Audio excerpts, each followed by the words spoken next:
Buenos días. Es un gran gusto tener con nosotros a la doctora Rosario Rogel Salazar en el Seminario Internacional de Sistemas Sociales, Redes y Complejidad. La doctora Rogel es socióloga, doctora en Ciencias Sociales, acreedora a la Medalla al Mérito Universitario en su tesis doctoral, especialista en teoría social contemporánea, comunicación científica, ciencia abierta, acceso abierto y procesos editoriales científicos, temas acerca de los cuales cuenta con diversas publicaciones en libros y revistas especializadas. Es profesora investigadora de tiempo completo en la Universidad Autónoma del Estado de México, adscrita a la Facultad de Ciencias Políticas y Sociales, donde es titular en las cátedras de Metodología de las Ciencias Sociales, Teoría Social Contemporánea y Sociedad de la Información y Sociedad del Conocimiento. Desde 2017 también es investigadora visitante en la Dirección General de Cómputo y de Tecnologías de Información y Comunicación en la UNAM. Es miembro del Sistema Nacional de Investigadores, del CONACYT, y miembro del Consejo Mexicano de Investigación Educativa. Ha colaborado en el desarrollo de metodologías vigentes de evaluación de publicaciones académicas, así como en la redacción del proyecto de ley de acceso abierto en México, aprobado en mayo del 2014. Es consultora independiente a nivel internacional y especialista en técnicas, estrategias y recomendaciones para investigar y publicar en la era digital en el marco de la ciencia abierta. Hoy la exposición que nos presenta la doctora Rosario Rogel se centrará en cómo favorecer una cultura digital y la investigación abierta en las universidades públicas de México. Con gran gusto le cedemos la palabra a nuestra estimada y admirada invitada para dar inicio a esta conferencia. Hola, ¿qué tal? Pues en principio muchísimas gracias a todos los colegas de la red que el día de este sábado, como todos los sábados, nos reunimos para conversar sobre distintos temas. Le agradezco mucho a Carlos la oportunidad de compartir este tema, que es un tema que me toca directamente porque tiene que ver con los temas de investigación, con los proyectos de investigación en los que estoy involucrada. Solo les ofrezco una disculpa porque tengo un poco de laringitis, entonces mi voz no es así. De todas formas, voy a tratar de no hablar demasiado fuerte para no molestar la garganta, ¿verdad? Bueno, voy también a compartir mi pantalla. Este, Ahora que me dé la oportunidad, Carlos, de compartir la pantalla. Este, eh, Ya, estamos muy bien. Ujú. Ya, ustedes me dicen, me parece que ya se ve la pantalla, ¿verdad? Sí, perfectamente, Rosario. Ok, bueno, estas reflexiones y el tema que me proponía Carlos abordar el día de hoy, que tiene que ver con la cultura digital y la investigación abierta y la gran pregunta del millón de dólares, ¿cómo hacerle para favorecer esta cultura digital y la investigación abierta, estas agendas, lo que se ha dado a llamar la ciencia abierta? Y además, Carlos le ponía un énfasis específico al tema de las universidades públicas en México. Sin lugar a dudas, me parece que es una preocupación que atraviesa todos los ámbitos educativos, es decir, no solamente el nivel superior, pero particularmente, y además los retos que tenemos en las universidades públicas, en el caso de México, pues son mayores, o al menos tienen algunas diferencias que me gustaría ir apuntando. Bueno, en principio quizá eh, decir que el objetivo de esta charla tiene que ver con tratar de manera conjunta analizar las implicaciones de esto que se ha dado en llamar el cambio digital, las implicaciones del cambio digital en la comunicación científica en general. Eh, y agradezco también la oportunidad de estar con un público interesado en el análisis de teoría de sistemas, porque las perspectivas que traigo justamente tienen que ver con estas ideas de la teoría general de sistemas, pensando en este caso a la educación superior como una parte del sistema de la ciencia, si ustedes quieren, particularmente quizá la educación de posgrado, ¿no? Y pensar esta comunicación de la ciencia. Y cómo es que se da la idea de la comunicación de la ciencia y cómo es que con todas estas irritaciones que se generan con el cambio digital, cómo es que han venido a modificar la manera en que se comunica ciencia, en la ciencia y en el ámbito educativo también, ¿no? Y explorar el alcance de la digitalización como un proceso sociotécnico, ¿vale? Bueno, entonces, en principio, quizá pensar desde dónde se habla y cuáles son las premisas desde las cuales parto pensando en la comunicación de la ciencia.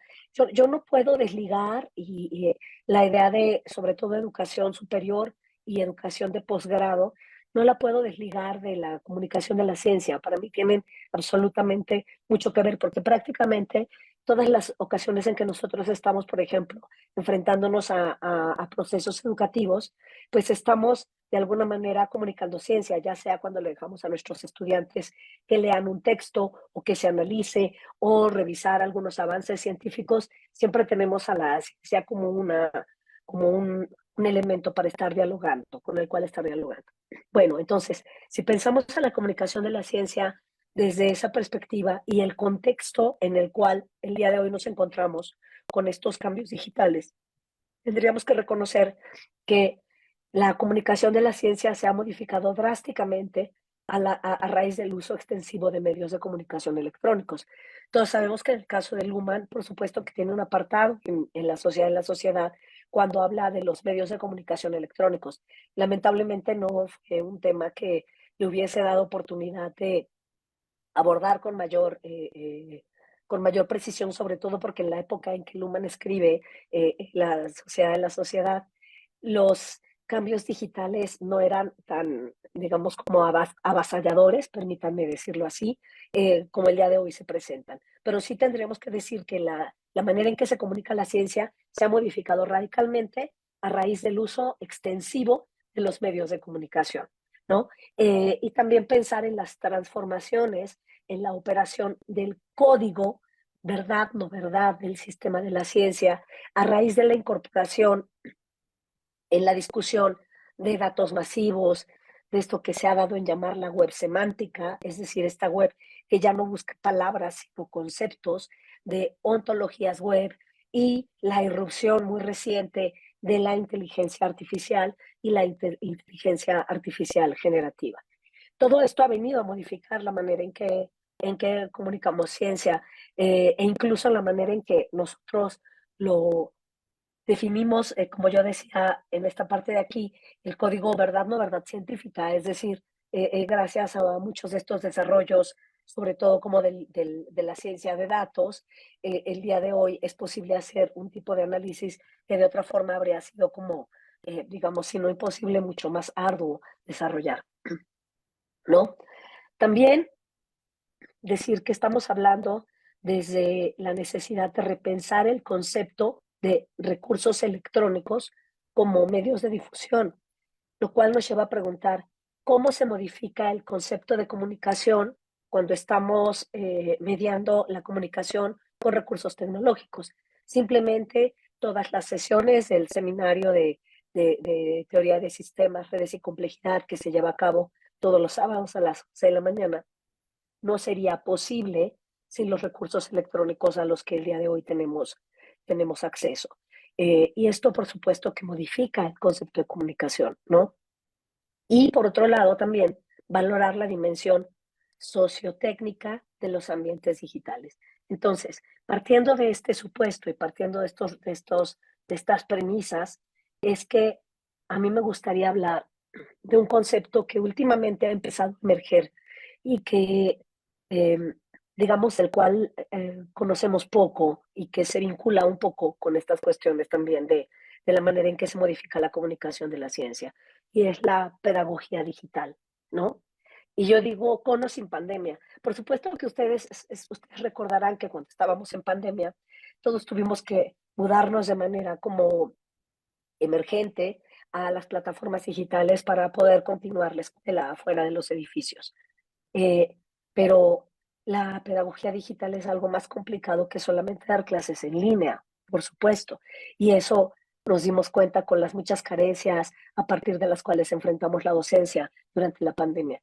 Lamentablemente, a mí me parece que como humanidad, al menos en el ámbito educativo, es como si los 3 años que vivimos de pandemia no nos hubieran servido para modificar realmente las rutinas, porque cuando se levantó la pandemia regresamos prácticamente en casi todos los casos a las mismas rutinas y a las mismas prácticas de la pedagogía tradicional. Pareciera que la pandemia no nos enseñó nada, ¿no? Y aquí estamos hablando de la necesidad de esto que se denomina la alfabetización digital, que es un concepto que se maneja mucho en las áreas de library science, de biblioteconomía y estas áreas de ciencias de la información, pero que la verdad es que poco las utilizamos de manera constante y cotidiana en el aula, digamos como en la vida cotidiana de las clases, en educación superior, pero también en educación básica y en todas las demás, pensando a la pedagogía digital como el desarrollo de propuestas colaborativas, y aquí la palabra colaborativa es muy, muy importante, donde los temas de los cursos deriven en proyectos digitales. Esa es la idea de la pedagogía digital. Pedagogía digital no es dar clases en Google Classroom o en Zoom o en Teams, sino más bien pensar la docencia con elementos a donde los temas del curso tendrían que, digamos, si nos interesara desarrollar proyectos de pedagogía digital, los temas del curso tendrían que derivar en proyectos digitales concretos al finalizar las clases, por así decirlo, en lugar de un examen o un ensayo o cosas por el estilo, ¿no? A donde las calificaciones que los profesores otorgamos a los alumnos no dependen de los resultados del proyecto final, sino del proceso de creación de, y, y de vínculo con todos estos elementos digitales. Y donde, y esto es algo que muy poco hacemos los docentes, a donde les damos crédito a las contribuciones de los estudiantes de licenciatura y de posgrado. Eh, porque si estamos hablando de que la pedagogía digital tendría de suyo el objetivo de tener un proyecto digital concreto al finalizar el curso, ese proyecto digital debería tener los créditos de los propios alumnos y no solamente los créditos del profesor. Eh, Insisto, estamos hablando de algo mucho más complicado que simplemente dar clases en línea. Y esta idea de pedagogía digital la podríamos desarrollar con pandemia o sin pandemia. Por supuesto que si hubiésemos tenido a lo mejor algunos desarrollos de este tipo cuando llegó la pandemia, la adaptación a estos medios electrónicos hubiera sido un poco menos abrupta, ¿no?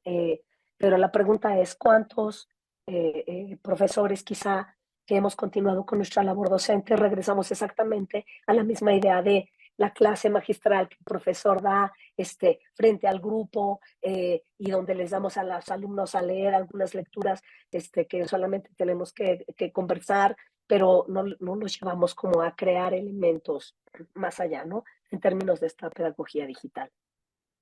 En este sentido, hay es Mahoney es 2021, no es 2012, pero lo que dicen Mahoney y Pierazzo es que las habilidades o el entrenamiento de habilidades no es investigación, no es entrenamiento en la investigación. Es decir, cuando nosotros estamos interesados, por ejemplo, en incorporar este tipo de elementos, un poco contestando a la pregunta provocativa que me hacía Carlos, cómo desarrollar una cultura digital en las universidades públicas, no se trata simplemente de entrenar a los alumnos en habilidades digitales, sino más bien de trasladar el entrenamiento de investigación y este entrenamiento de investigación complementarlo con habilidades digitales.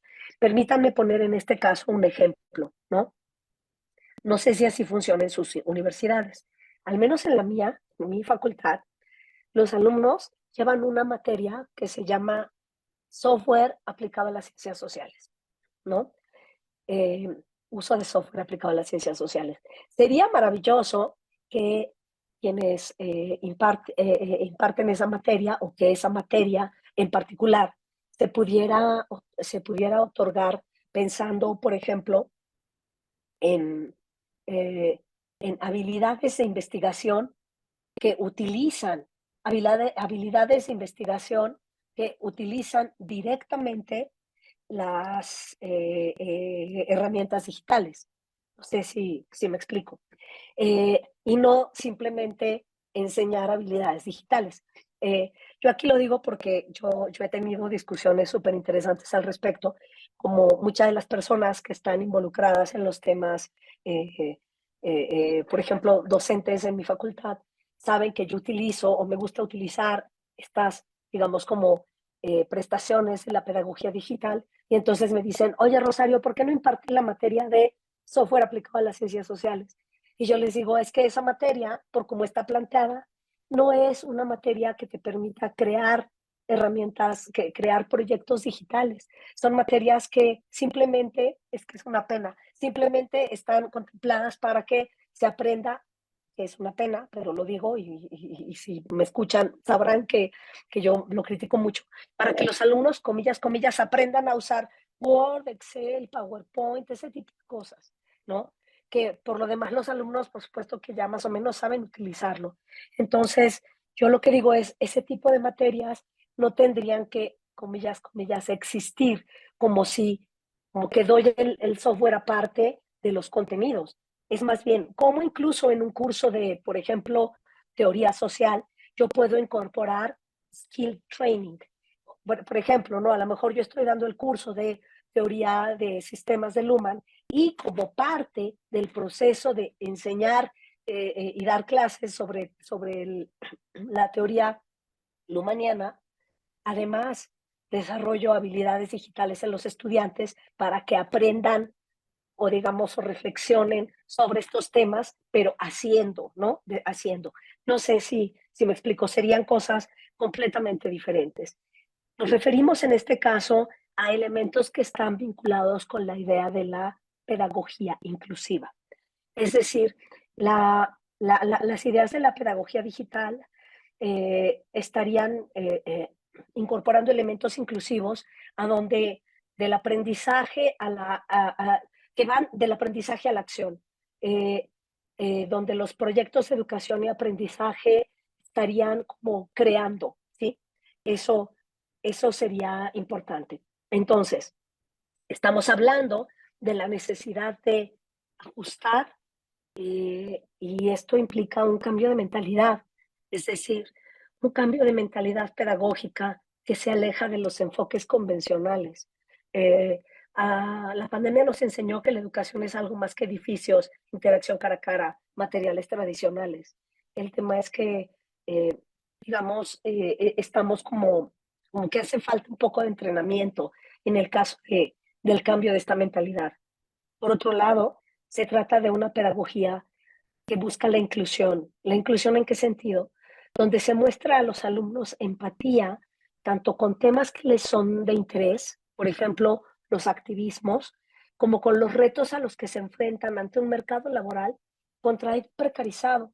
Es decir, a veces se nos olvida como profesores que cuando estamos frente a grupo, esos alumnos se van a enfrentar a un mercado laboral contraído y además precarizado, a donde no necesariamente van a tener acceso a ventajas como, yo qué sé, servicios de seguridad o de cuestiones por el estilo. Y además son mercados que exigen que la gente sepa hacer algo. Y aquí yo tengo, Carlos, una angustia terrible, sobre todo cuando pienso, por ejemplo, en carreras como sociología, que es donde yo doy clase.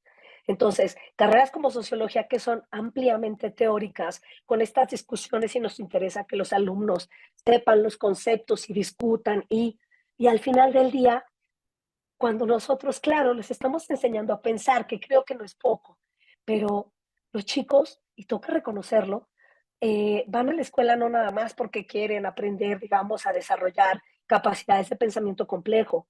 Eh, este es un mundo en el que muchos de ellos van a la escuela también pensando que esta va a ser de alguna manera una habilitación para el trabajo. ¿Qué les estamos enseñando a hacer, no? A hacer como a crear, a construir.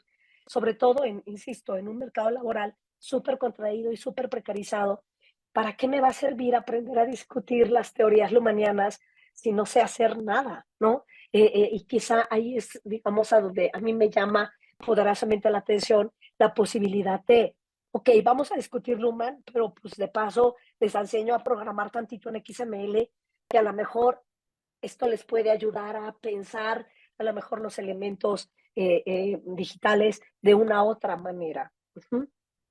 Y además, una pedagogía inclusiva a donde haya una participación activa, a donde la enseñanza de estrategias metodológicas digitales eh, se haga sobre temas que realmente les interesen a los alumnos y no temas que nos interesaban a nosotros, lo digo de verdad con todo respeto, en 1970 o en 1980.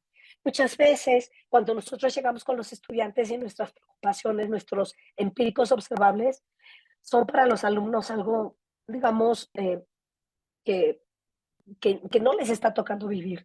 ¿Cómo estamos nosotros tratando como de vincular esto que que les estamos enseñando con los temas que realmente les interesan? Y pienso en cómo desarrollar habilidades digitales en los estudiantes que les permitan vincular sus temas de interés con los temas de aprendizaje en el aula, independientemente de que se trate de carreras súper teóricas, como por ejemplo sociología, ¿no? Es decir, esto no tendría que estar peleado.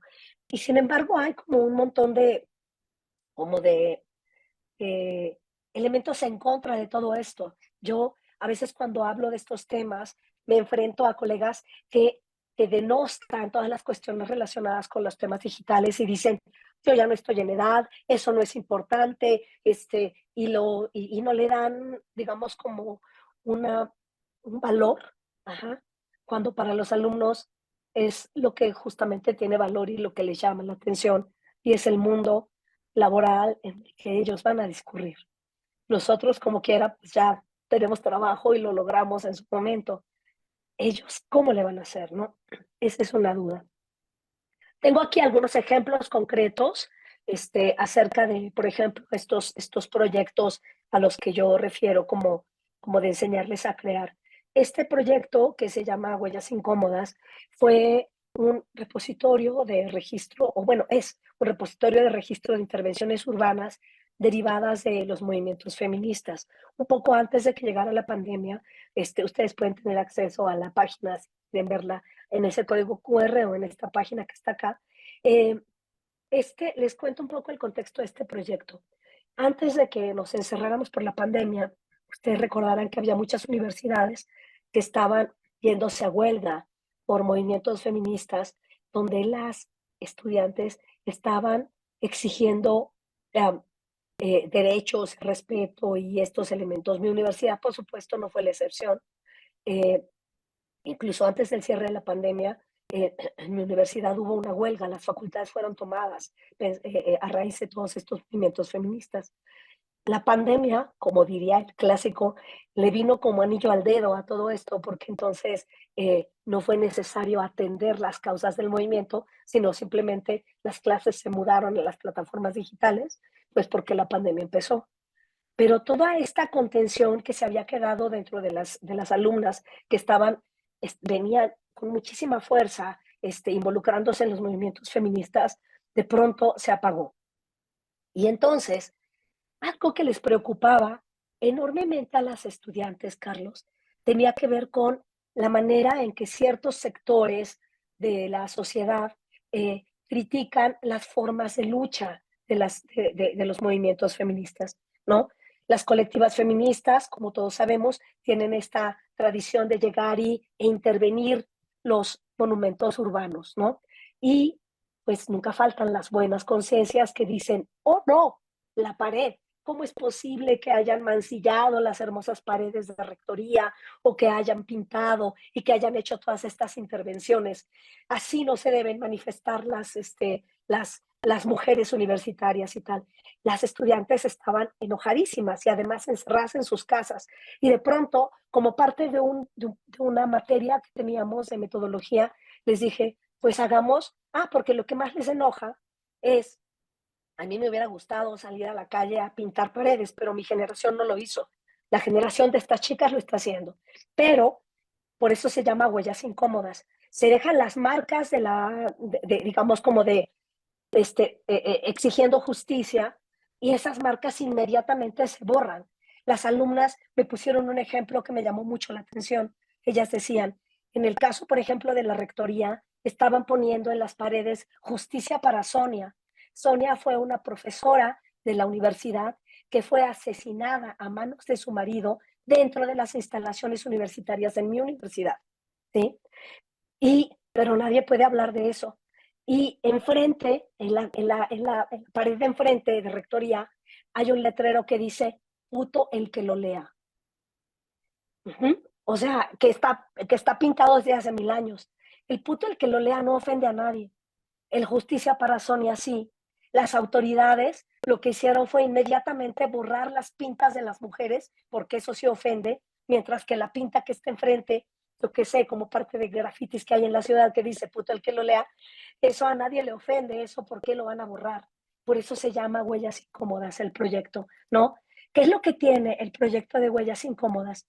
Es un repositorio desarrollado en Omeka, que es una base de datos, es una plataforma que permite hacer base de datos para que las chicas pudieran guardar aquí las imágenes de, de las pintas que ellas podían recopilar, pero que esas pintas, por ejemplo, pues van a ser borradas inmediatamente y son historias que se pierden.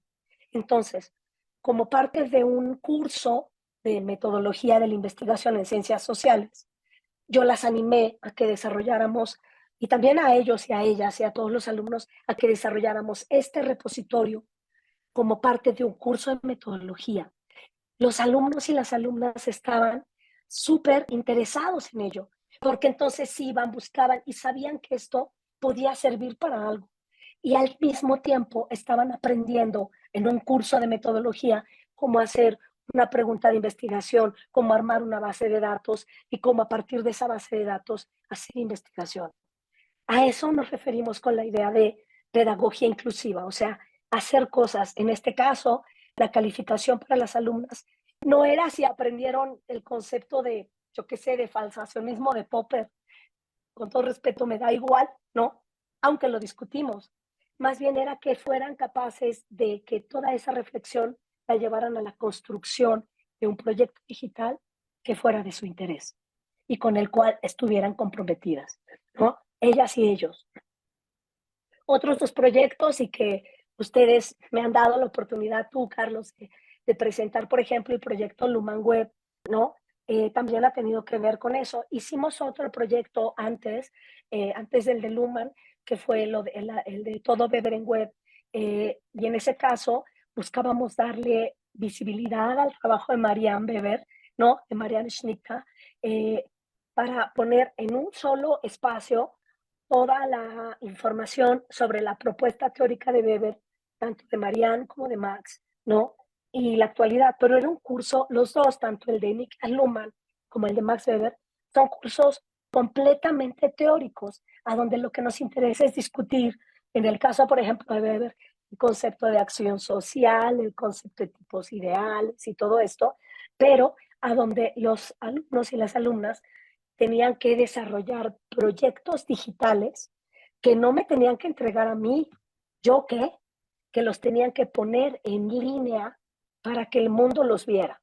Y entonces esto genera un elemento súper interesante, porque si los alumnos le van a entregar algo al profesor, pues hasta yo qué sé, lo plagian de por ahí, le piden a ChatGPT que me haga el ensayo que el profesor me pidió, total y ya. Pero de la otra manera es algo que ellos están construyendo y que tienen que poner en abierto para el mundo. Ya no solamente lo va a ver el profesor, lo va a ver el mundo entero y por lo tanto pueden, digamos, como ser criticados si no lo hacen bien, ¿no? Entonces, los dos proyectos están ahí, están activos y además, por ejemplo, y es algo que me llama la atención del caso de Niklas Luhmann, es que esta página web que hemos desarrollado para el caso de Niklas Luhmann, ahora si ustedes se fijan ya tiene ahí en la versión 2.0, porque los alumnos y un grupo hicieron una primera versión y luego los alumnos el año siguiente llegaron y dijeron, ok, vamos a actualizar estos contenidos, vamos a revisarlos, vamos a poner contenidos nuevos y hacen la versión 2.0, ¿no? Esto entra dentro de lo que la gente conoce en el mundo de la ciencia abierta como recursos educativos abiertos. No estamos hablando de materiales didácticos tradicionales como el del tradicional PowerPoint, ¿no? Que el profesor pone y que luego le dice a los alumnos, te voy a compartir mi material didáctico, que es un PowerPoint aburridísimo que hizo el profesor y que desde su infinita sabiduría se lo entrega al alumno. No, es un recurso educativo abierto, como decíamos en la parte anterior, que se ajusta, ¿no? A los medios digitales, que empieza a incluir los temas que les son de interés, que hacen empatía con los alumnos y donde los alumnos tienen una participación activa. Estos recursos son desarrollados por los estudiantes en colaboración con el profesor. En pedagogía digital hay un elemento que se llama, que le llaman en inglés I do, we do, you do. Lamentablemente no puse la diapositiva, pero que va del profesor que dice I do, es decir, yo hago los materiales, yo enseño, yo todo, y los alumnos son pasivos, a un we do. Este sería un poco un we do. Nosotros hacemos entre todos, el profesor, pero en colaboración con los alumnos, hacemos los materiales para en un segundo momento dejarles la posibilidad de you do. Tú haces, eres capaz de crear, no importa que sea un curso de teoría. Si es posible hacerlo en un curso de teoría, pues yo qué sé, en un curso a lo mejor mucho más pragmático, como puede ser, yo qué sé, análisis de la pobreza o yo qué sé, ¿no? Dependiendo de los temas que cada quien tenga, podría tener como más elementos para poder ser aterrizados. Y todo esto se hace en colaboración. Y esto implica, claro, implica un montón, es un ejercicio súper pesado, Carlos, porque por un lado están los contenidos de suyo del curso y además enseñarles a los alumnos el uso de herramientas, ¿no? Pero no es lo importante la herramienta, lo importante es lo que están creando para el curso, ¿no? Por ejemplo, estos ejemplos que les acabo de poner están eh, eh, hay herramientas que se utilizan, por ejemplo, como Zotero, que es este gestor de bibliografía. Socrative, que es un gaming que lo que permite es como mantener la atención de los alumnos con su propio teléfono celular. Esto a mí me encanta, ¿no? Uno está, aunque uno esté en clase, los alumnos tienen su teléfono celular hacia la mano y uno les está haciendo preguntas y ellos tienen que estarlas contestando en el teléfono celular. Esto es bien interesante porque no se trata de sacar el teléfono celular de la clase, sino de integrarlo a la clase. Y entonces, a ver, aquí tienen su teléfono, contesten la pregunta, hagan el no sé qué, hagan tal, y entonces ellos lo están incorporando en el lugar de, ya deja el teléfono, ¿no? Eso es muy interesante. La hipótesis, que es una herramienta que permite hacer anotaciones web, es decir, todo esto que tradicionalmente conocemos como, tú sabes, cuando uno lee un texto, pues uno lo subraya y lo anota. ¿Qué tal que tuviéramos la oportunidad de subrayar, de ver los subrayados y las anotaciones de todos los alumnos y del profesor, ¿no? Para poder como dar con los distintas como juegos de lecturas que se pueden dar sobre un texto, ¿no? Eso es lo que permite hipótesis. Flipgrid, que es una herramienta que les encanta a los alumnos, porque lo que hacen son estos videos cortititos para poder como dar, explicar en sus propias palabras algunos conceptos. Yo prefiero eso a un ensayo. Fíjate que recientemente estábamos con unos colegas en la facultad y yo veía que hay algunos profesores de mi facultad y me imagino que varios lugares que están que, bueno, bajan las sales y están angustiadísimos por el tema del desarrollo de la inteligencia artificial. Y entonces algunos estaban incluso hablando acerca de que en la universidad se tiene que prohibir el uso del chat GPT. Yo decía, no, es que, a ver, en principio, aunque lo quieras prohibir, ¿no? Ese por no hablar de todas las inteligencias artificiales que existen, ¿no? Quizá es la más conocida. Eh, por supuesto que no. O sea, yo no soy de la idea de que tendríamos que prohibirles a los alumnos usarla. Más bien yo pienso una cosa.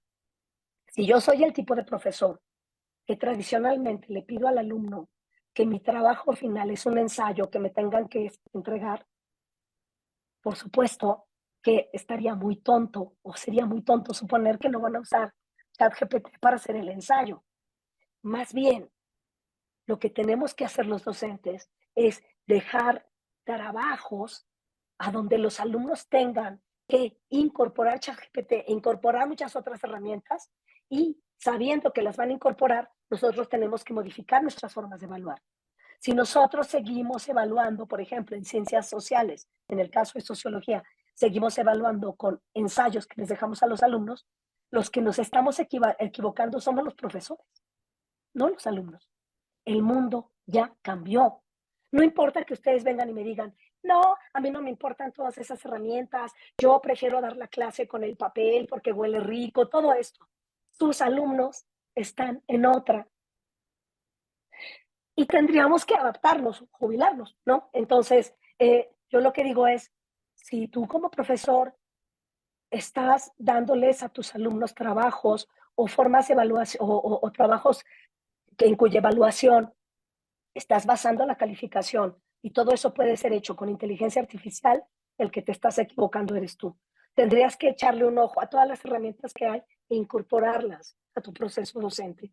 Los alumnos te van a terminar viendo la cara, ¿no? Yo recuerdo, hace muy poco, les di a mis alumnos algunas guías de cómo usar ChatGPT de manera, digamos, como pertinente. Y yo insistía en que ChatGPT no es un coautor, sino una herramienta como puede ser Excel, una herramienta, ¿no?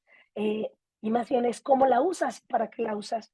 Y muchos alumnos me dijeron, bueno, había alumnos que no sabían que existía, bueno, ¿no? Y una vez que ya lo tenían, ellos dicen, es que nos da mucha risa, me lo dijeron los alumnos, me da mucha risa que los profesores que odian la tecnología no saben que existe ChatGPT y nos siguen pidiendo ensayos. Y ahora lo que dicen es, wow, qué buen ensayo me entregaste, y no se están dando cuenta que se los estamos entregando con inteligencia artificial. Es un tema interesante. Bueno, yo aquí dejo anotadas algunas de las herramientas que, por ejemplo, se integran en este mundo de la pedagogía digital o de la pedagogía inclusiva, que son herramientas, muchas de ellas súper sencillas de utilizar, ¿no? Kialo es bien lindo porque lo que permite son eh, hacer debates entre estudiantes, pero tú en Kialo le dices al estudiante, por ejemplo, ustedes van a estar a favor o ustedes van a estar en contra, ¿no? De tal afirmación, por ejemplo, ¿no? Que si, este, yo que sé, algún concepto teórico, ¿no? Y a lo mejor yo que sé, que es imposible que la comunicación sea la constitución de la sociedad. Ustedes van a estar en contra. Y a lo mejor los alumnos me dicen, no, profesora, pero yo estoy a favor. ¿Qué me importa? Tienes que defender esa postura, aunque esté en contra, buscar los argumentos. Y entonces se ponen en Kialo a discutir esos argumentos y ellos mismos van votando. Es algo muy interesante. GitHub es una plataforma en realidad para desarrollo de código, en la cual hemos estado haciendo casi todas las páginas que acabo de mencionar. Jekyll es una herramienta que lo que permite, tiene plantillas. Las páginas web se ven re bonitas, pero porque están hechas con Jekyll, no crean que yo soy re interesante. Omeka, por ejemplo, fue la plataforma, es un desarrollador de bases de datos, la plataforma en la que hicimos la base de datos de huellas incómodas. Ellos han tenido que aprender a hacer mínimas líneas de programación en XML, han utilizado el Timeline.js, que es para hacer eh, líneas del tiempo, Lucidchart para hacer imágenes, todo bajo licencias Creative Commons, todo abierto, y bueno, y además otros softwares como de, de mapeo, ¿no? Ahora me quiero ir directamente al tema de la educación superior, pensando en los sistemas, en los ambientes educativos. Tendríamos que reconocer, al menos a mí me lo parece, que la educación superior es parte del proceso de comunicación científica, porque de alguna manera construimos ciencia también desde aquí, ¿no? Y las implicaciones del cambio digital en la educación superior y la capacitación para la investigación son enormes. Las implicaciones son enormes, como con los 3 o 4 ejemplos que acabo de poner. La digitalización de la comunicación científica como proceso sociotécnico nos obliga a pensarlo de otra manera. Y yo pienso mucho en lo que sucedió en la pandemia, porque lo que hicimos durante la pandemia no fue e-learning. Todo el mundo decía, ay, la educación en línea. No es cierto. Lo que hicimos en la pandemia no fue e-learning. Lo que hicimos en la pandemia fue simplemente utilizar las plataformas, pero exactamente con los mismos rituales de la clase tradicional. O sea, estaba el profesor dando su clase magistral y se pasó al Zoom a seguir dando su clase magistral, ¿no? Con la diferencia que los alumnos tenían su cámara apagada, ¿no? Y mientras estaban desayunando. Esa era la única. Por eso no es e-learning, ¿no? E-learning es diseño, planificación, es un proceso previo a las clases. Y eso no lo tuvimos, ¿no? La experiencia de aprendizaje en línea bien planificada es significativamente diferente a lo que hicimos en el marco de la pandemia.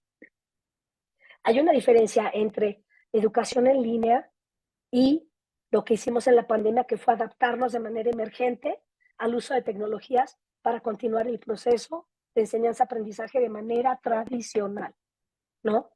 El diseño y la planificación de e-learning, el docente es solo un eslabón en una larga cadena de profesionales a donde está el ingeniero que está diseñando la plataforma, ¿no? El pedagogo que te está diciendo cómo vas a evaluar estos contenidos, las clases que las tienes que grabar desde antes, el seguimiento que tienes que hacer de los alumnos. E-learning no es lo que hicimos. Nosotros dimos clase en línea, ¿no? Con herramientas eh, eh, virtuales. Lamentablemente, después de que la pandemia terminó, regresamos exactamente a las mismas rutinas. Y a mí me parece que esto es como lo peor que nos ha sucedido. O sea, no, algunos fueron más resilientes que otros, pero el día de hoy todos regresamos a dar las clases como si no hubiera pasado nada. Pareciera que no aprendimos nada de la pandemia, ¿no? Al menos eso es lo que yo pienso, ¿no? Lo que se hizo fue eso que se llama enseñanza remota de emergencia, que no es e-learning. Fue un cambio intempestivo de la enseñanza presencial a la enseñanza mediada por tecnologías, pero, digamos, no hubo cambios radicales en nuestros procesos actuales. Regresamos exactamente a lo mismo. Y pienso yo que aquí, justo ante la pregunta de cómo desarrollar esta cultura digital, pienso yo que aquí el aporte de la cultura de lo abierto, de esto que en inglés le llaman el openness, es lo que nos podría dar cierta luz para pensar la idea de la cultura digital, es decir, la investigación abierta. Y me quiero referir a la idea de ciencia abierta, pensando en este proceso que apunta a la creación y no solo a los resultados. No solamente un alumno que aprendió 3 conceptos, sino que crearon, ¿no? O no solamente al investigador que creó un texto que se va a publicar, sino que creó, ¿no? Y esto es algo que va más allá del acceso abierto, es decir, de la posibilidad de descargar textos sin costo directo para el usuario, sino va un poco a la idea de la producción de conocimiento en todas sus fases, que pueda quedar en abierto, que pueda ser disponible para poder ser usado y reusado. Eh, ya veníamos colaborando en abierto desde antes de la pandemia, pero su importancia es mucho más evidente ante el ajuste en las formas de trabajo que empezamos a tener en algunas áreas. El aporte de la cultura de lo abierto permite que nuestros resultados, nuestras creaciones, sean mucho más accesibles. Y yo aquí les pregunto, ¿qué de lo que ustedes están creando, por ejemplo, en el aula, es accesible a los demás, al mundo? ¿No? Y más eficiente. El ejemplo que pongo de lo de Luhmann 1.0 y Luhmann 2 es más eficiente. O sea, los alumnos utilizan la plataforma Luhmann para, para ver las lecturas, para ver las cosas, pero además lo mejoran, ¿no? Y lo hacen mucho más eficiente, con mejor navegabilidad, en fin. Es democrático porque está abierto, porque todo el mundo lo puede como aprovechar. es colaborativo. No es un PowerPoint que solito el profesor desde su infinita sabiduría hizo, sino está colaborando con los propios estudiantes. Es transparente y es inclusivo, ¿no? Y todo esto es impulsado por el desarrollo y apropiación de las tecnologías de información y comunicación, es decir, la cultura digital. Las propuestas de trabajo de la ciencia abierta, eh, la pregunta es, ¿pueden ser útiles en todos los niveles educativos? En la educación superior, por ejemplo, con pandemia o sin pandemia. Claro, claro que pueden ser útiles, ¿no? Pero requiere un cambio de paradigma. Que, bueno, a ver, tendríamos que decir que estas nuevas tendencias no son nuevas. No son nuevas en lo que se hace, sino en cómo se hace. Es decir, la ciencia se sigue haciendo igual. La única diferencia es que ahora es más transparente. Yo la pongo en abierto y la gente me puede criticar y la puede tomar y la puede rehusar, ¿no? Es colaboración y apertura en todas las etapas del proceso de investigación y de creación, no solo en la difusión de resultados. ¿A qué me refiero a la difusión de resultados? No solo es la publicación, sino ver los cuadernos de notas, ver los cuadernos de laboratorio, los datos que estén abiertos, la información, todo eso, no nada más el paper que ya terminé y que ya hice, ¿no? En un juego de transparencia y colaboración. La ciencia abierta promueve una forma de trabajo colaborativa. Uno de sus principios fundamentales es la apertura de metodologías.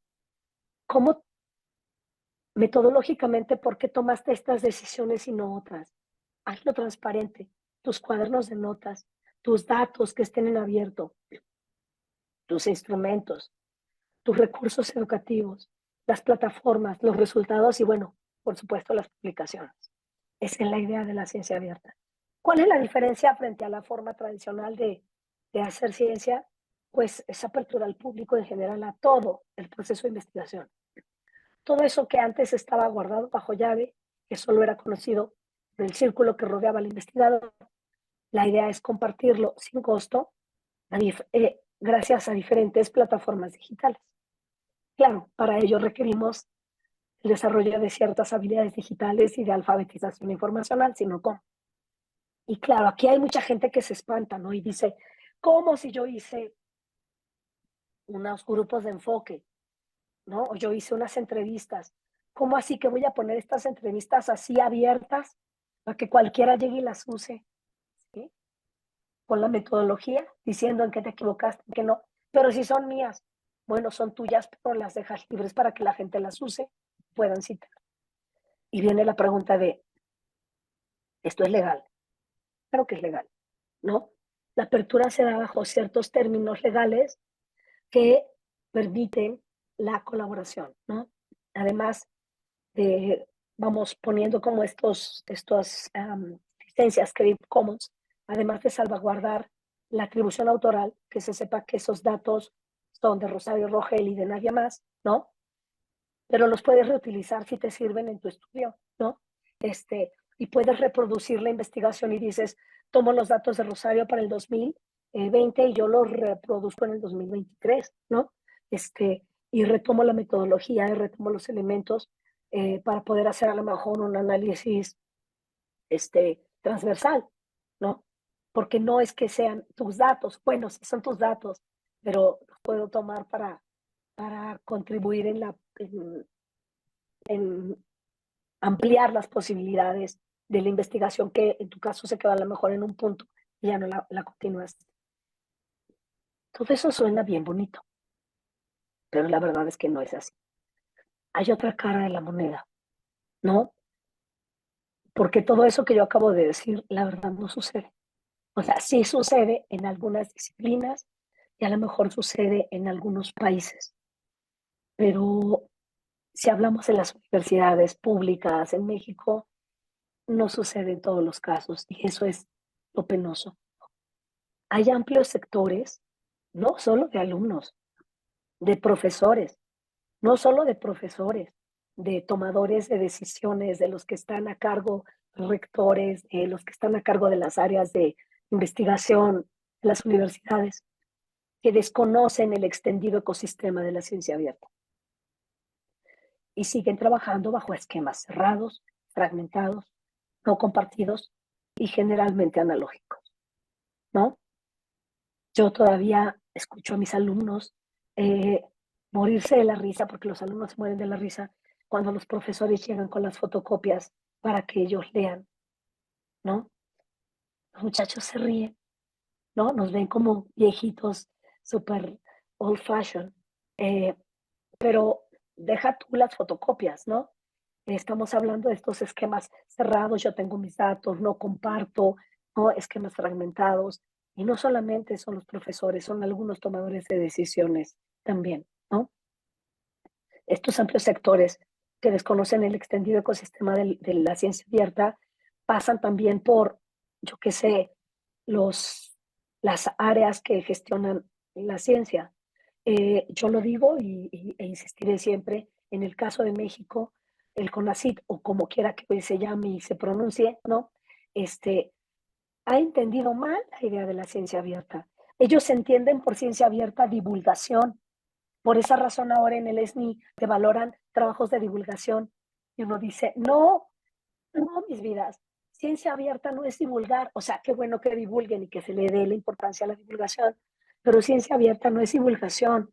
Ciencia abierta es apertura en los segmentos de investigación previos a la publicación, ¿no?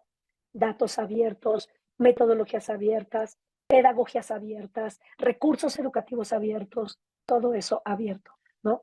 Creo que no se ha entendido claramente. Y justo eso, el hecho de que esto no se entienda parejo y que unos entiendan por ciencia abierta, divulgación, o que otros digan yo sigo con mis rutinas fragmentadas y analógicas, hace que se amplíen las brechas educativas y también las brechas digitales. O sea, el día de hoy tenemos brechas digitales más sofisticadas que las de antes, ¿no? Antes la brecha digital solamente pasaba por el acceso o no acceso a Internet.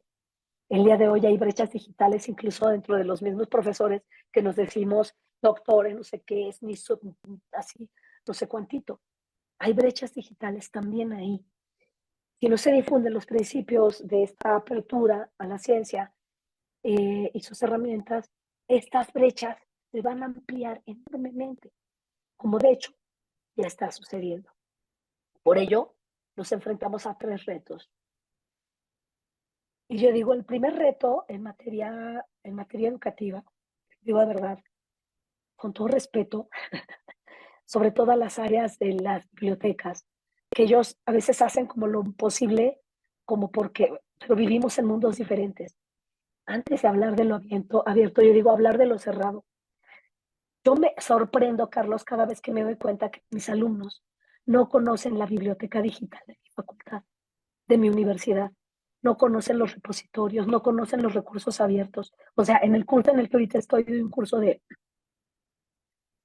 investigación, de metodología de investigación en la carrera de comunicación, y yo les decía a los alumnos, bueno, vayan a ver qué es lo que la biblioteca digital de la universidad, lo que está comprado. Y los alumnos nunca habían sacado su password para poder tener acceso a los recursos de la biblioteca digital. Todo eso que la universidad compra y que es carísimo. Y, y yo digo, wow, ¿cómo es posible? Y entonces me dice la chica, les digo, no, pero tienen que gestionar su acceso a la biblioteca digital de la universidad. Y me dicen los alumnos, la mitad de ellos no pudieron hacerlo porque su correo electrónico no estaba habilitado para el uso de la biblioteca digital. Entonces hablo al área de biblioteca de mi facultad y le digo, oye, ¿cómo podemos resolver esto? Y me dice la responsable de la biblioteca, oye, pero es que esto me parece extrañísimo. ¿Cómo es posible que estando tus alumnos en quinto semestre nunca hayan entrado a la biblioteca digital? Y yo le dije, pues sí es posible, no te estoy mintiendo. ¿Por qué razón? Porque los alumnos resuelven sus clases con las fotocopias de 1980 que les damos los profesores, con los textos que están en abierto, ¿no? Yo qué sé, que no digo que esté mal los que están en abierto, pero si la universidad tiene de suyo el interés de comprar muchos recursos a los que solo tienen acceso desde la parte cerrada porque pagan por esos recursos, Si ya los están pagando, ¿por qué no tener acceso a ello? ¿No? Los propios alumnos no saben que existe una biblioteca digital, que los profesores tampoco lo saben y no lo estamos utilizando. Creo que aquí sí hay una diferencia entre las comunidades de ciencias sociales y las comunidades de ciencias. Casi siempre los alumnos de medicina, de física, de biología, sí tienen idea de esos recursos porque la mayor parte de esos recursos son cerrados y solo pueden tener acceso a través de la biblioteca digital. Pero en ciencias sociales, este es un mundo del que nos estamos perdiendo la oportunidad. Y creo que ese es un gran reto para los bibliotecarios que se tienen que acercar a los mundos de los profesores, porque si los profesores no cambian sus rutinas, los alumnos menos. El segundo reto es la falta de conocimiento en temas de derechos de autor y de derechos de los lectores. Cuando te digo que yo les pido a mis alumnos, por ejemplo, que hagan un trabajo, que hacen un video para explicarme el tema tal, hasta se ríen mis alumnos, ¿no? Que yo les digo, oye, pues muy bien tu video, pero te vas a la cárcel. No, ¿cómo? Yo, o sea, estás utilizando imágenes que están reservadas de derechos de autor, estás utilizando música que no estás citando, que no estás referenciando, estás utilizando un montón de elementos que no tienen los derechos de autor, digamos, como protegidos o mencionados. Y eso es así porque los profesores tampoco lo sabemos. Creo que aquí nos hace falta muchísima capacitación en materia de uso de derechos de autor y derechos de los lectores. Es decir, nosotros como lectores, ¿qué derechos tenemos? Podría yo decir, para regresarme, podría yo decir, espérenme, ahí, se fue mi presentación, creo que es que me sonó el teléfono, perdónenme. Eh, ¿Tiene Rosario? ¿Ya? Todo se ve ¿Aquí bien. estoy? Sí, ok. Para decirles, por ejemplo, que eh, ya se me olvidó en qué estaba de los derechos de los lectores. De los derechos de los lectores son estos de aquí. Es decir, ¿qué es lo que a qué tengo derecho yo como lector? ¿A todo? ¿Así a todo y a copiarlo y a distribuirlo y a hacer como un remix? ¿O nada más a leerlo? ¿O nada más a usarlo? En fin, ¿no? A hacer obra derivada. Y creo que eso es importantísimo porque de eso depende la hacer ciencia. Bueno, y el tercer reto, pues es cambiar las rutinas y hacer un cambio de cultura, porque cuando tú dices cómo desarrollar una cultura digital, eso pasa por una cultura de compartir, ¿no? La cultura de compartir, como en el caso de los recursos educativos abiertos, ¿no? Que son recursos educativos que están abiertos para que cualquiera los utilice. Y no me refiero, insisto, solamente a unos slides de PowerPoint, ¿no? Tenemos una cultura que incentive ese tipo de prácticas, las prácticas de compartir, que tú puedas compartir todo lo que estás haciendo. Eso tiene que ver con la idea de comunidad. Yo aquí quisiera recuperar una frase muy linda. Justamente la semana pasada, ayer, concluyó el Congreso. Hay un Congreso en el que lamentablemente participan un montón de gringos y canadienses y muy poca gente de América Latina, que es el Open Education Conference. Y la conferencia magistral que la dio Rajid Yanjani, que no sé cómo se pronuncia, cerraba con esta frase: community is a verb. Hacer comunidad, ¿no? O comunidad es un verbo, ¿no?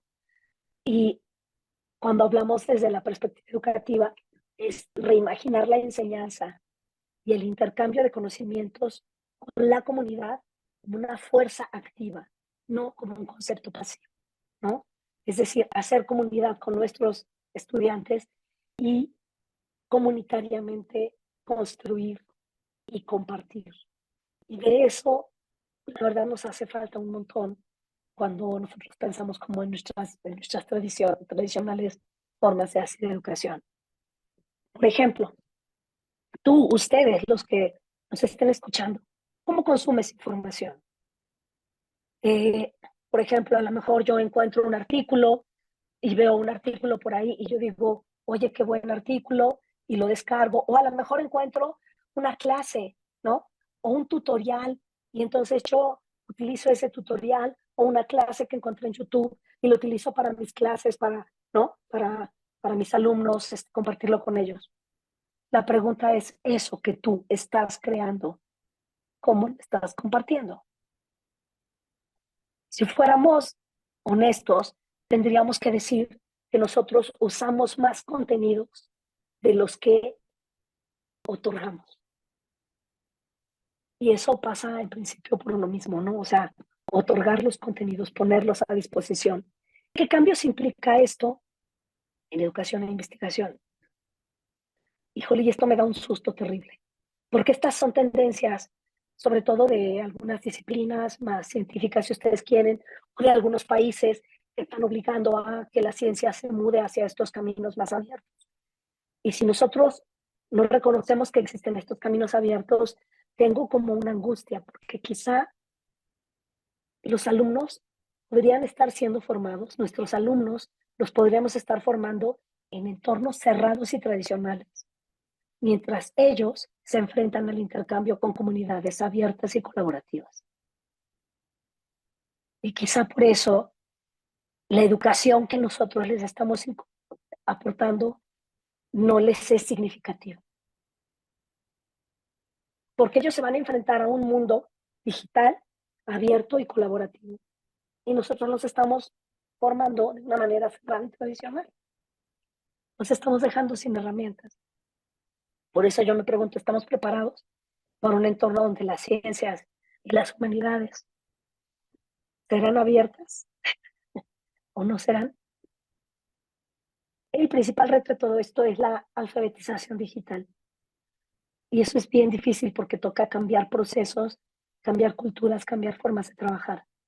Convencer a los trabajadores, a los profesores, a los directivos de la necesidad de cambiar procesos y formas de trabajo, de contar con las herramientas y la información necesaria, de diseñar métodos de colaboración y generar nuevos flujos de trabajo.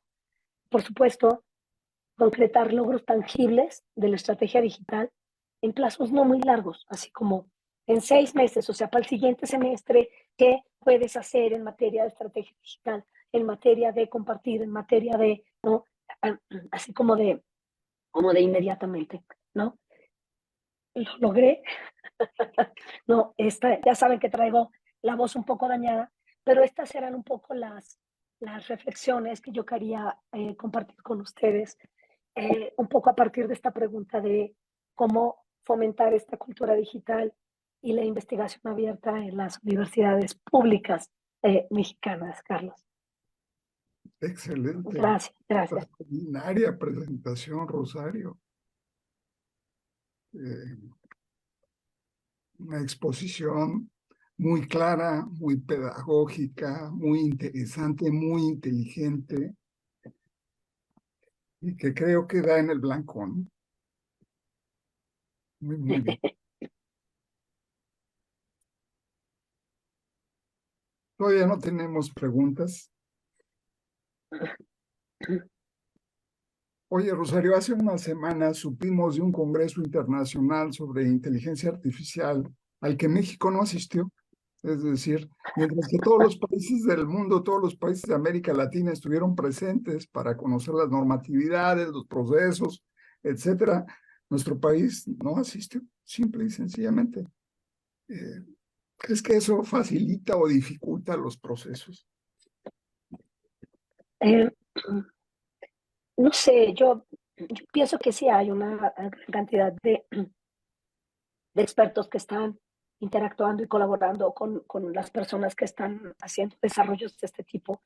Eh, Quizá lo que sucede es que a nivel de las autoridades hace falta un poco más como de preocupación, pero yo conozco colegas que están trabajando en el ámbito no nada más del uso, sino del desarrollo de temas de inteligencia artificial, ¿no? Esto está ligado a esto que le llaman ciencia de datos, es decir, la ciencia de datos, que sería como estos data análisis, los expertos en datos, una de las derivaciones que tienen son esto que le llaman machine learning, es decir, las máquinas que aprenden, ¿no?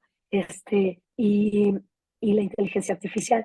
Yo cada vez que pienso en las máquinas que aprenden, no dejo de imaginarme la idea de las máquinas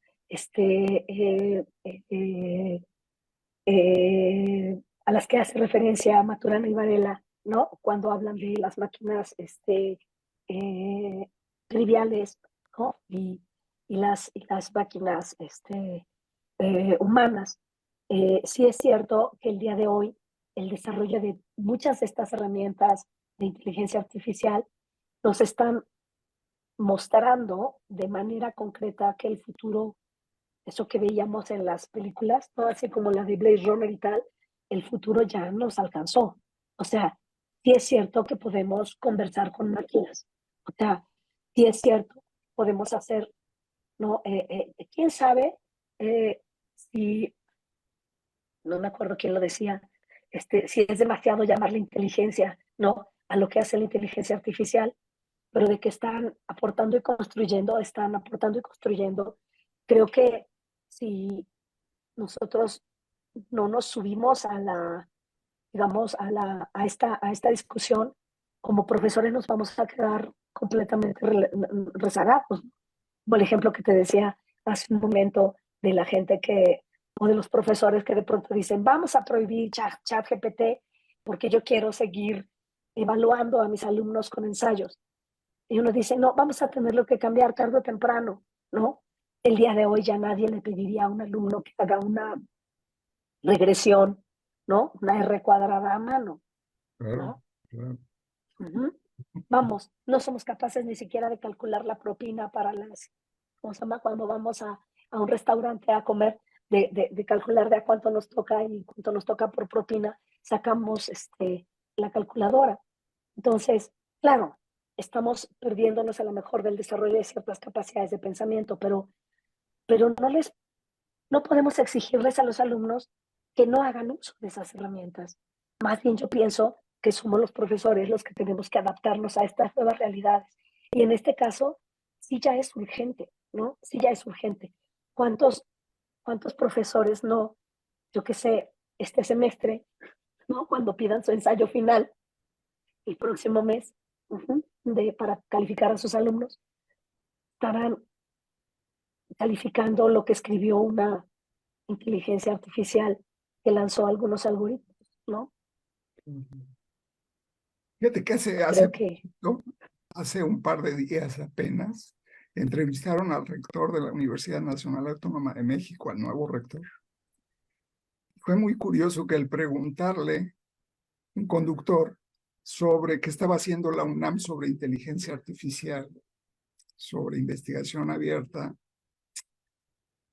la primera alusión que hace es a criterios éticos y morales.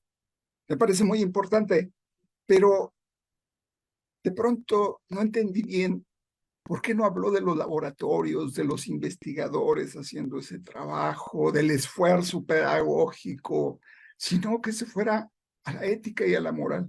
Me sorprendió mucho. Pero bueno.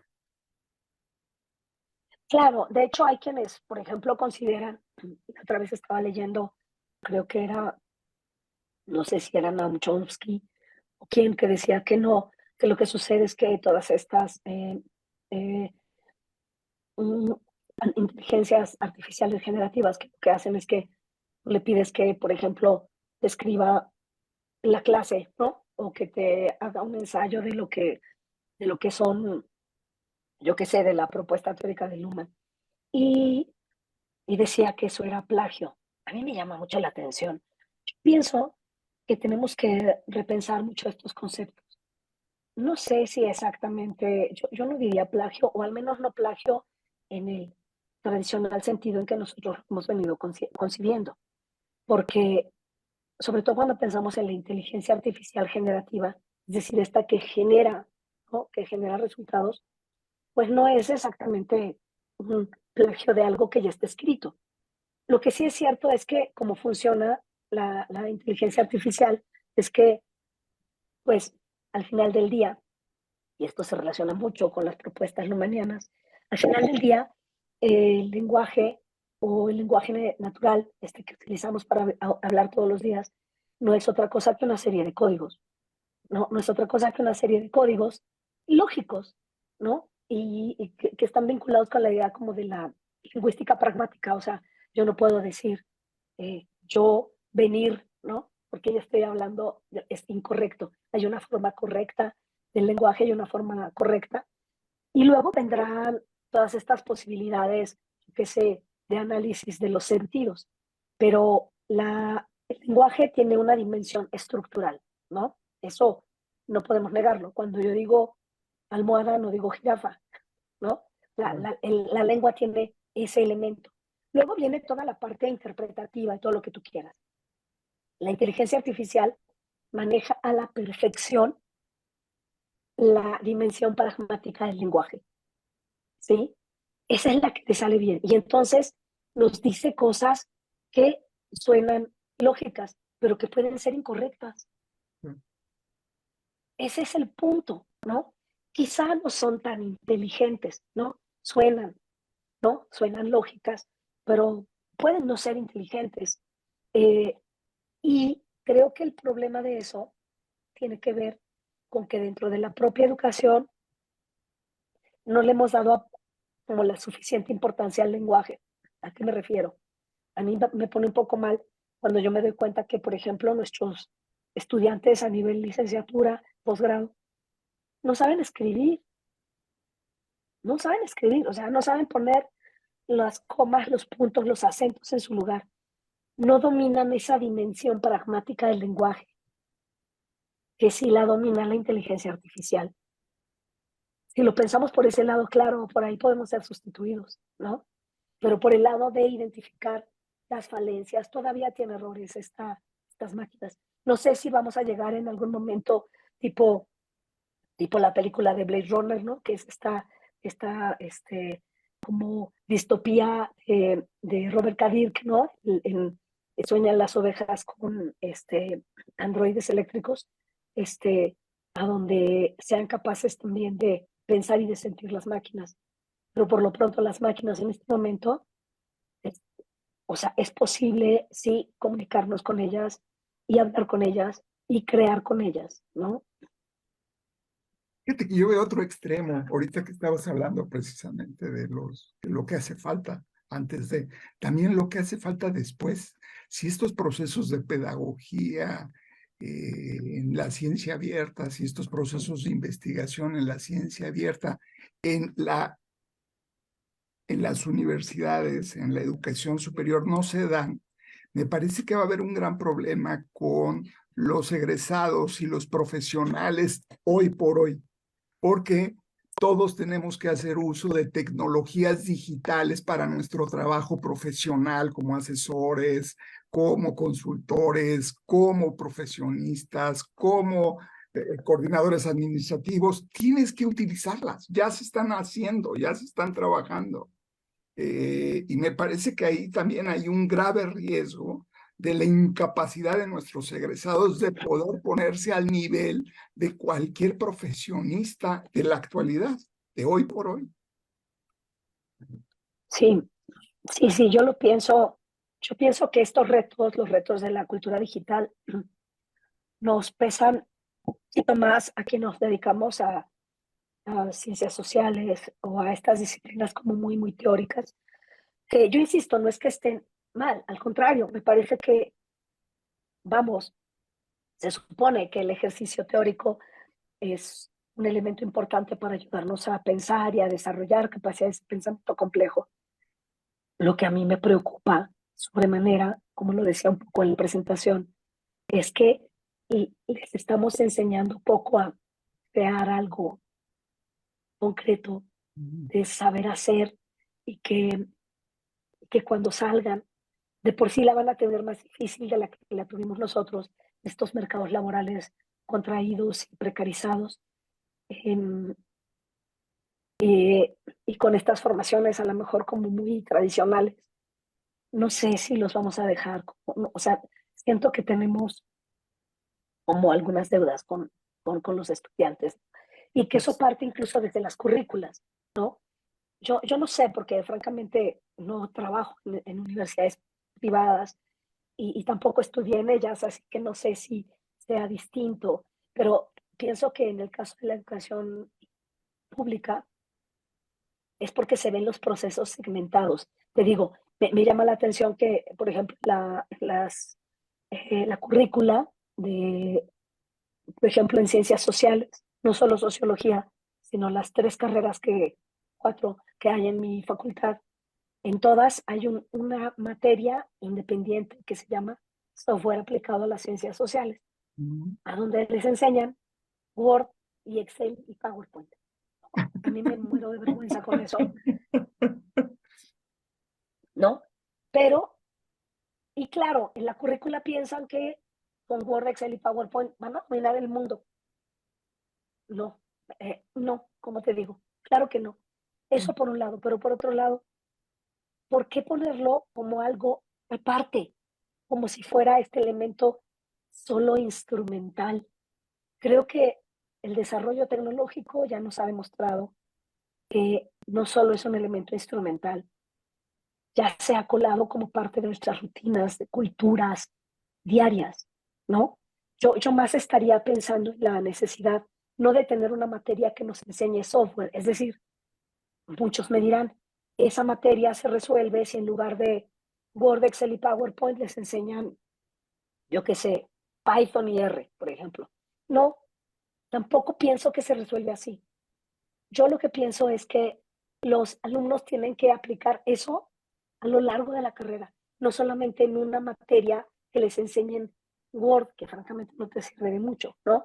Digo, sería genial que a los alumnos, yo pienso que en todas las carreras, así como en algún momento en todas las carreras metieron la materia de inglés, casi en todas las materias tendrían que meter alguna materia de programación. Claro. Fíjate que sobre eso me parece muy interesante, primero, que tú estés en la coordinación de la Red Latinoamericana de Sistemas Sociales y Complejidad. Me parece muy interesante por el reto que significa que esa red trabaje más de cerca las inteligencias artificiales, por un lado, y por otro lado, la experiencia de Gastón Becerra, de Antonio Blanco, que tienen una licenciatura en sociología que está precisamente enseñando Preciosa. programación, está planteando inteligencia artificial, está planteando el desarrollo de algoritmos a nivel de pregrado, es decir, a nivel de Claro, licenciatura, una licenciatura de sociología que por supuesto es virtual, que cualquier persona de América Latina la puede tomar y que puede fácilmente introducirse a una sociología diferente, a una carrera de sociología actualizada. Tú debes claro. formar parte de esa planta, ¿no? Fíjate que tengo el gran gusto de colaborar con Gastón, eh, que es un gran colega, al que, por supuesto, no conozco en persona, Ah, como a un montón de colegas. No, no lo conozco en persona, simplemente nos hemos vinculado a través de la RELASC y a través de trabajar temas cercanos a la propuesta lumaniana. Y en algún momento, eh, bueno, yo supe de él justo por este espacio, el espacio del maravilloso seminario que tú organizas de sistemas sociales, redes y complejidad, y empezamos a ponernos en contacto y dijimos, tenemos que hacer algo juntos porque tenemos temas muy similares. Y postulamos un proyecto de investigación conjunto que tiene que ver, sí, como con Luhmann, ¿no? Es la perspectiva lumaniana, pero para poder hacer un análisis como de Big Data a partir de Luhmann, ¿no? En términos como de cuáles serían las palabras, las tendencias, y apunta hacia la posibilidad de desarrollar estas ideas de pedagogía digital, ¿no? A mí me encanta la currícula que ellos tienen en la Universidad de Flores, en Argentina. Pienso que esa es la carrera de sociología de hoy. O sea, un sociólogo que lleva con una carrera que tiene un fuerte componente teórico, analítico, abstracto, pero al mismo tiempo con ciencia de datos, con programación y con estos elementos. Yo pienso que esos egresados son los que van a poder hacer cosas interesantes. Porque el problema es que las otras carreras que tenemos de sociología están súper ah, clavadas yo qué sé, ahora sí que en el siglo pasado. Exacto. Claro. Bueno, un poquito. Y la gente cuando lo dice, por ejemplo, cuando yo hablo de estos temas, un montón de detractores, y un montón de gente que dice, no, y es que eso no es importante, y son solo herramientas, y como si no estuviera ya aquí hoy modificando nuestro día a día. Sí. Bueno, pues agradecemos sinceramente a nuestra estimada invitada, la doctora Rosario Rogel, por su brillante conferencia titulada ¿Cómo favorecer una cultura digital y la investigación abierta en las universidades públicas de México? Sus observaciones pedagógicas, completas, enriquecedoras, han contribuido significativamente a este seminario. Muchas, muchas gracias, Rosario. Muchas gracias a ti, Carlos, ¿no? Nos seguimos saludando los sábados en el seminario.